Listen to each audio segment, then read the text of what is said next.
মানি highest বা bank ডাকাতি। একদল ডাকাত শহরের সবথেকে হাই সিকিউরিটি ব্যাংক ডাকাতি করে চুরি করে নেয় প্রায় 25,000 কোটি টাকা। এরপর তারা যেইভাবে এই পুরো ডাকাতির কাজটা সম্পূর্ণ করে তা দেখার পর তোমার মাথা একদম ঘুরে যাবে।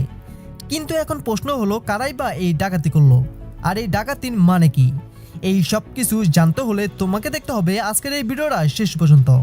তো চলো একটা সাবস্ক্রাইব করে দিয়ে শুরু করি আজকের মুভি এক্সপ্লেনেশন। মুভি শুরুতে আমরা একটি নিউজ দেখতে পাই, যেখানে ইন্ডিয়ার স্টক এক্সচেঞ্জ মার্কেটের কথা বলা হচ্ছিল। এর পরের সিনে আমরা আমেরিকার নিউ ইয়র্ক শহরের স্টক এক্সচেঞ্জ মার্কেটে দেখতে পাই। এই স্টক মার্কেটের ডাটা বিভিন্ন এজেন্সির কাছে ট্রান্সফার করা হয় ফাইবার অপটিক নামের একটি কেবলের মাধ্যমে। আর এই সুযোগকে কাজে লাগায় ফ্ল্যাশবয় নামের একটি সংগঠন। তারা পাশের একটি বিল্ডিংয়ে বসে ট্রেডিং শুরু হওয়ার ঠিক 30 মিনিট আগেই সকল ডাটা চুরি করে নেয়। এরপরে তাদের লিডারের নাম রিভিল হয়। আসলে তার নাম হলো সুনীল দত্ত। এই ব্যাটাই ইতিমধ্যে জালিয়াতি করে হাজার হাজার কোটি টাকা চুরি করে নিছে, যার কারণে সিআই এজেন্টরা তাকে ধরার জন্য পাগল হয়ে গেছে। এরপর সিনে আমরা দেখতে পাই তাকে সিআই এজেন্টরা আটক করে ফেলেছে। এরপর আমরা দেখতে পাই ইন্ডিয়ার কিছু লোক সমুদ্রের মাঝখানে এক জাহাজ থেকে আরেক জাহাজে অনেকগুলো অস্ত্র পাচার করছিল। সেই সাথে তারা সুনীলকেও তাদের হাতে তুলে দেয়। এরপর সিনে আমরা এসিপি রামাচন্দ্র আর তার পুরো টিমকে দেখতে পাই। মূলত তারা এখানে একটি ব্যাংক ডাকাতি করার জন্য প্ল্যান করছে। সেই সাথে আমরা জানতে পারি তারা যেই ব্যাংকে ডাকাতি করবে সেই ব্যাংকে প্রায় 15,000 কোটি টাকা রাখা আছে, যার মধ্যে 500 কোটি টাকা হলো অবৈধ। তারা এখানে প্ল্যান করে তারা সেই 500 কোটি টাকাই চুরি করবে। তখন এসিপি বলে সেই ব্যাংক সকাল 10টায় খুলে, আর খোলার সাথে সাথে অনেক মানুষ টাকা জমা দিতে এবং কি উঠাতে যায়।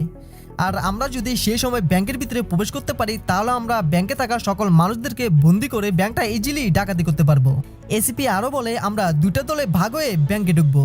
আমরা প্রত্যেকটা গেটে আগে থেকেই অনেকগুলো বোমা সেট করে রাখবো, যাতে করে কেউ ব্যাংক থেকে বের হতে না পারে। যখন ব্যাংকটা ডাকাতি করা হয়ে যাবে তখন আমরা ব্যাংকের পিছনের দেওয়াল ভেঙে সেখান দিয়ে পালিয়ে যাব। এসিপি আরও বলে তোমরা কোনো চিন্তা করো না, পুলিশ সেখানে অনেক দেরি করে যাবে, এতে করে তোমরা অনেক সময় পেয়ে যাবে ব্যাংকটা ডাকাতি করার। এর পরদিন সকালে রাধে আর তার পুরো টিম ব্যাংকে চলে আসে। সেই সাথে তারা ব্যাংকে থাকা সবাইকে বন্দি করে নেয়। আর তখনই দেখা যায় এই সিনেমার মূল হিরো অজিত কুমারকে, যে কিনা আগে থেকেই এই ব্যাংকে চলে এসেছিল। সেই সাথে সে ব্যাংকে থাকা সব ডাকাতদেরকে মেরে পুরো ব্যাংকের কন্ট্রোল তার নিজের হাতে নিয়ে নেয়। তার নাম হলো ড্রাগ ডেভিল। ব্যাংকে থাকা সবাই ভাবে সে হয়তো তাদেরকে বাঁচাতে এসেছে, কিন্তু ডেভিল বলে সে নিজেও আইছে এই ব্যাংকটা ডাকাতি করতে। এইদিকে সারা দেশে জানাজানি হয়ে যায় ব্যাংক ডাকাতির কথা। অন্যদিকে দেখা যায় ব্যাংকের একজন কর্মচারী পুলিশকে মেসেজ পাঠিয়ে দেয়, কিন্তু এই মেসেজ পাওয়ার পরও এসপি রামাচন্দ্র কোনো ধরনের অ্যাকশন নেয় না। অন্যদিকে দেখা যায় ডেভিল নিজেও পুলিশের সাথে কথা বলে, সেই সাথে ব্যাংকের বাইরে থাকা সব মানুষদেরকে সেখান থেকে চলে যেতে বলে। এইদিকে এসিপি রামাচন্দ্র একটা চার দোকানে বসে আরামসে চা খাচ্ছিল। তখন সে জানতে পারে পুরো ব্যাংকের কন্ট্রোল ডেভিল নামের একজন লোকের হাতে। এই কথা শোনার পরেই সে তার পুরো টিম নিয়ে দ্রুত ব্যাংকে চলে আসে এবং সে ডেভিলের সাথে কথা বলতে চায়, কিন্তু ডেভিল এসিপির সাথে কথা বলতে চায় না। সে বলে সে শুধু পুলিশ অ্যান্টনির সাথেই কথা বলবে। এরপর আমরা ব্যাংকের ম্যানেজার ক্রিসকে দেখতে পাই। সে তার পার্টনার শ্যামের সাথে কথা বলছিল। সে বলে যদি এই ব্যাংকটা ডাকাতি হয়ে যায় তাহলে তাদের মান সম্মান একদম ধুলের সাথে মিশে যাবে, তাই যে করেই হোক এই ব্যাংক ডাকাতিকে আটকাতে হবে। অন্যদিকে আমরা কমিশনার দয়াল নামকে দেখতে পাই। সে এই পুরো কেসটা তার নিজের হাতে তুলে নেয়। এরপর আমরা ডেভিলকে দেখতে পাই। সে তার লোকদের অর্ডার দেয় ব্যাংকের লকার খোলার জন্য। যখন ব্যাংকের লকার খোলা হয় দেখা যায় সেখানে অনেক টাকা রাখা আছে। ডেভিল সেই টাকা গণার জন্য ব্যাংকের সব কর্মচারীদের কাজে লাগিয়ে দেয়। যখন টাকা গণা হয় তখন দেখা যায় সেখানে প্রায় 25,000 কোটি টাকা রাখা আছে। অন্যদিকে আমরা ক্রিসকে দেখতে পাই।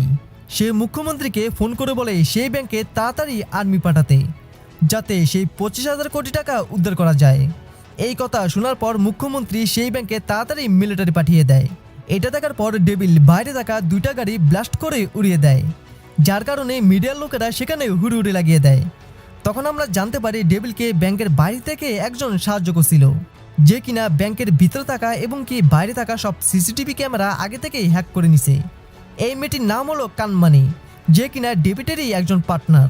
এইদিকে কমিশনার বলে ডেভিল ব্যাংকের ভিতরে থাকা সত্ত্বেও সে কিভাবে এই ব্লাস্টটা ঘটালো, হয়তো তাকে কেউ ব্যাংকের বাইরে থেকে সাহায্য করছে। এটা ভেবে কমিশনার সেখানে স্নাইপার ডেকে নিয়ে আসে, তবে এই খবরও ডেভিলও জেনে যায়। অন্যদিকে পুলিশরা ওই ব্লাস্ট হওয়া গাড়ি দুটো চেকিং করতে গিয়ে তারা একটি তার দেখতে পায়। তখন পুলিশরা সেই তারটিকে ফলো করতে থাকে। একটা জায়গায় এসে তারা দেখতে পায় তারটি কাটা। তখন সেখানে থাকা একজন লোক বলে একটু আগে এখান থেকে একটি ভ্যান চলে গেছে। এটা শুনে এসিপি রামাচন্দ্র ওই ভ্যানটিকে ফলো করে কানমানি ওই ভ্যানটাকে একটা জায়গায় নিয়ে এসে সেটাকে আগুনে জ্বালিয়ে দেয় আর সেখান থেকে একটা কালো গাড়ি নিয়ে সেখান থেকে পালিয়ে যায়। কিন্তু একজন লোক তাকে দেখে ফেলে আর এই খবর সে তাড়াতাড়ি পুলিশকেই জানিয়ে দেয়। এসিপি রামাচন্দ্র কানমানিকে ধরতে 5 জন লোক পাঠিয়ে দেয়, তবে কানমানি সেই 5 জন লোককে নিমিষেই মেরে ফেলে আর সেখান থেকে একটা অটো নিয়ে পালিয়ে যায়। আর এদের কথা কানমানি ডেভিলকেও জানিয়ে দেয়। এই কথা শুনে ডেভিল তাড়াতাড়ি কমিশনারকে ফোন করে আর সেই জানায় ওই বিল্ডিংয়ের পার্কিংয়ে 5টা ডেড বডি পড়ে আছে, তোমরা গিয়ে সেগুলো উদ্ধার করে নাও। এই কথা শোনার পর পুলিশরা তাড়াতাড়ি সেখানে যায় আর সেখানে গিয়ে তারা একটি মোবাইল দেখতে পায়, সেখানে একটি ভিডিও চলছিল। এই ভিডিও হলো এসিপি রামাচন্দ্রের ডাকাতির প্ল্যানের ভিডিও। এরপর কমিশনার সেই ভিডিও দেখার সাথে সাথে এসিপি রামাচন্দ্রকে গ্রেপ্তার করে। অন্যদিকে কানমানি ব্যাংকের ম্যানেজার স্যামকে কিডন্যাপ করে। কানমানি স্যামের কাছ থেকে ব্যাংকের সকল রহস্য জেনে নেয়। স্যাম বলে ওই ব্যাংকের লকারে রাখা আছে প্রায় 25,000 কোটি টাকা। এই কথা শুনে কানমানি ডেভিলকেও জানিয়ে দেয়। এরপর কমিশনার এসিপি রামাচন্দ্রকে জিজ্ঞাসাবাদ করতে থাকে। তখন এসিপি রামাচন্দ্র বলে তার সাথে ব্যাংকের ম্যানেজার ক্রিশও জড়িত আছে, সেই তাকে এই ব্যাংকটা ডাকাতি করতে বলেছিল।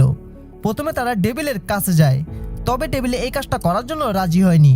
তখন পুলিশরা তাদের রেকর্ড থেকে জানতে পারে ডেভিল তো অনেক আগেই মারা গেছে, কিন্তু ডেভিল যদি মারা গিয়ে থাকে তাহলে এখন ব্যাংক ডাকাতি করতেছে কে? তখন এসিপি রামাচন্দ্র বলে ওই ব্যাংকের গেটে একটা বোমা আছে, কিন্তু সেই বোমাটা নকল। এটা বলে সেই বোমাটি খুলতে যায় আর তখনই বোমাটি বিশাল এক বিস্ফোরণ হয়। এই ব্লাস্টে এসিপি রামাচন্দ্র সেখানেই মারা যায়। অন্যদিকে আমরা ক্রিশকে দেখতে পাই, সে তার লোকজনকে রেডি হতে বলে, যারা কিনা ব্যাংকের ভিতরে আগে থেকেই ছিল কর্মচারী সেজে। এখন ক্রিশের অর্ডার পেয়ে তারা ডেভিডের লোকদের উপরে হামলা করে এবং তারা ডেভিডকে বন্দি করে নেয়। এই খবর পেয়ে এবার ক্রিশ নিজেই ব্যাংকে আসে, কিন্তু ব্যাংকে প্রবেশ করার আগেই পুলিশরা তাকে একটি মাইক্রোফোন লাগিয়ে দেয়, যাতে করে তারা ব্যাংকের ভিতরে সব কথা শুনতে পারে। এরপর ক্রিশ ব্যাংকে আসা মাত্রই সে প্রথমে ওই মাইক্রোফোনটি ভেঙে ফেলে। এরপর ক্রিশ ডেভিলকে মারতে যায়, তখন ডেভিল তার গল্প বলতে শুরু করে। স্যাম যখন এসিপি রামাচন্দ্রকে তার কাছে পাঠিয়েছিল, ডেভিল তখন তার প্রস্তাবে রাজি হয়নি, কিন্তু তারপরও স্যাম তার টিমের উপরে হামলা করে। এতে করে তার পুরো টিম মারা যায়। তবে ডেভিল আর কানমানি কোনো মতে সেখান থেকে বেঁচে যায়, কিন্তু তারা যেই গাড়িতে ছিল সেই গাড়িতে হঠাৎ করে আগুন লেগে যায় আর সেটা ব্লাস্ট হয়ে যায়। আর এই কারণেই পুলিশরা ভাবে তারা হয়তো মারা গেছে। এই ঘটনায় বেঁচে গিয়ে তারা একজন কৃষকের বাড়িতে গিয়ে আশ্রয় নেয় আর তারাই তাদের জীবন বাঁচায়। ডেভিলের যখন জ্ঞান ফিরে তখন সে জানতে পারে ওই কৃষকের ছেলে এই ব্যাংকেই চাকরি করত। আর তখন আমরা অতীতের গল্প জানতে পারি। সেই কৃষকের ছেলে একদিন জানতে পারে এই ব্যাংক সাধারণ মানুষদেরকে ক্রেডিট কার্ড দিয়ে তাদের কাছ থেকে সুদের টাকা 4 গুণ আদায় করে নেয়। আর এই কারণে সে ব্যাংকের বিপক্ষে কথা বলে। এই ব্যাংক সাধারণ মানুষদেরকে বোকা বানিয়ে ইতিমধ্যে 25,000 কোটি টাকা হাতিয়ে নিছে। এখন এত টাকা হওয়ার কারণে এই ব্যাংক নিজেকে দেউলিয়া ঘোষণা করে। আর এই সুযোগে ক্রিশ আর তার টিম এই 25,000 কোটি টাকা আত্মসাৎ করে। এই কথা যখন ওই কৃষকের ছেলে জানতে পারে তখন ক্রিশ আর তার টিম ওই ছেলেটিকে হত্যা করে ফেলে। তাই ডেভিল ওই ছেলে হত্যার প্রতিশোধ নিতে এই ব্যাংকে এসেছে। এখন এই সব কিছু শুনে ক্রিশ একদম পাগল হয়ে যায়। আর তখনই ডেভিল তার আসল খেলা শুরু করে। সে নিমেষেই ক্রিশের সব লোকদের মেরে ফেলে এবং ক্রিশকে বন্দি করে নেয়। এরপর একজন ক্যামেরাম্যান আর পুলিশ অ্যান্টনিকে ব্যাংকের ভিতরে ডেকে নিয়ে আসা হয়। আর লাইভে এসে ক্রিশ কিভাবে সাধারণ মানুষের কাছ থেকে 25,000 কোটি টাকা হাতিয়ে নিছে এই সব কিছু সে তার নিজের মুখেই স্বীকার করে। তখন ক্রিশের অন্য একটি পার্টনার মুখ্যমন্ত্রীকে কল করে আর ক্রিশকে বাঁচাতে বলে। তখন মুখ্যমন্ত্রী বলে, তোমরা একাই সব টাকা মেরে দিছ, এখন আমি কেন তোমাদেরকে বাঁচাতে যাব? তখন ক্রিশের ওই পার্টনার মুখ্যমন্ত্রীকে 50% দিবে বলে কথা দেয়। এই কথা শুনে মুখ্যমন্ত্রী তার মিলিটারি ফোর্স ব্যাংকে পাঠিয়ে দেয়। অন্যদিকে কমিশনার এই লাইভ দেখতে পেয়ে অনেক খুশি হয়। অন্যদিকে আমরা দেখতে পাই মিলিটারি ফোর্স ব্যাংকের কাছে চলে এসেছে। তারা এখানে এসে একটি প্ল্যান করে, তারা শুধু ক্রিশ বাদে আর সবাইকেই মেরে ফেলবে। আর তখনই আমরা ব্যাংকের ভিতরে সুনীলকেও দেখতে পাই, যাকে কিনা মুভির প্রথমে সিআইএ এজেন্টরা আটক করেছিল। আসলে তাকে সিআইএ এজেন্টরা আটক করেনি, বরং ডেভিলের লোকরা তাকে আটক করেছিল। আর সুনীলও এই ডাকাতির সাথে জড়িত আছে। এরপর ডেভিল তাদেরকে জিজ্ঞাসা করে যে সব টাকা কোথায় আছে। তখন তারা বলে ব্যাংকের লকারের মধ্যে আরও একটি লকার আছে আর সব টাকা ওখানেই আছে। এরপর তারা সেই লকার খোলার পর দেখতে পায় সেখানে একটি টাকাও নেই। তখন ডেভিলের কাছ থেকে তারা আসল কথা জানতে পারে। ক্রিশ গত 6 মাসে 18 বার এই ব্যাংকে এসেছিল আর প্রত্যেকবারই তার সাথে করে টাকা নিয়ে গেছে। মানে সব টাকা ক্রিশ একাই মেরে দিছে। এখন সব টাকা তার একটি জাহাজে আছে। আর এই কারণেই সে এই মিথ্যা ডাকাতির প্ল্যান করেছিল, যাতে করে তার উপরে কোনো দোষ না আসে। এই কথা শুনে ডেভিল তাদেরকে সেই লকারের মধ্যেই আটকিয়ে রাখে।